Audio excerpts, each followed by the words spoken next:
আজকে চাঁদ রাতে ফুল কিনতে গিয়ে যে আমাদের সঙ্গে এমন একটা ঘটনা ঘটে যাবে আমরা তো স্বপ্নেও ভাবতে পারিনি। হ্যাঁ গাইস, চলো তোমাদের সবকিছু শুরু থেকে বলি। আজকে ছিল চাঁদা, সেই জন্য আমি সকাল সকাল ঘুম থেকে উঠে আমার এক বন্ধুর বাইকে করে যাচ্ছি আমাদের বাগানে, কারণ আজকে তো চাঁদা, সেই জন্য আজকে আমরা রাতের বেলা একটা ছোট্ট পিকনিকের আয়োজন করেছি। আর তাছাড়া আগামীকাল ঈদের দিন আমরা একটা ছোট খেলা বন্দোবস্তও করেছি, সেই জন্য আমি যাচ্ছি বাগানে। আর যেতে যেতে দেখতে পাচ্ছ আমার এই চাষতো ভাইরা তো বাড়ির সাথে শুরু করে দিল।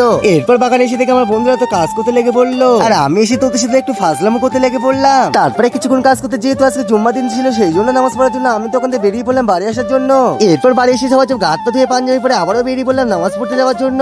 আর কিছু দূর যেতেই দেখে আমার বন্ধুরা ঝপাঝপ না নিয়ে পুরি তো ফাজলামো করতে শুরু করে দিল, সেই জন্য ওদের পাশে না থেকে আমি তো একা একা গিয়ে নামাজ পড়ে নিলাম। তারপরে নামাজ পড়া হয়ে গেলে আবারও সমস্ত বন্ধু মিলে একটু ফাজলামো করতে করতে ফাইনালি বাড়িও চলে এলাম। আর বাড়ি এসে দেখে আমার বন্ধু তো রোজা না করে আমাদের দোকান থেকে লস্যি কিনে খাচ্ছে, আর আমাকে বলছে এলে তুই একটা খা। এরপরে ঝপাঝপ পাঞ্জাবিটা খুলে গেঞ্জিটা পরে আমি সোজা চলে এলাম আমাদের বাগানে। আর বাগানে আসতে দেখে হঠাৎ করে বৃষ্টি চলে এলো, সেই জন্য আমরা সবাই মিলে স্টেটে উঠে পড়লাম। তারপরে বৃষ্টির সামনে সোজা চলে গেলাম ছাদের উপরে মাইক গুলো বাঁধার জন্য। এরপর মাইক গুলো বেঁধে সন্ধ্যেবেলা আমি আমার বন্ধু চলে গেলাম আমাদের পলিহাটের রজনীগন্ধা ফুল কেনার জন্য। চলো গাইস, এখান থেকে আমি আমার বন্ধুদের দুটো ফুল নিই, তোমাদের সাথে দেখা হচ্ছে নেক্সট ভিডিও। হ্যাঁ গাইস, এই ভিডিওটা আমি এখানে শেষ করছি, দেখা হচ্ছে অন্য কোনো ভিডিও। টাটা বাই বাই, ভালো থেকো সবাই।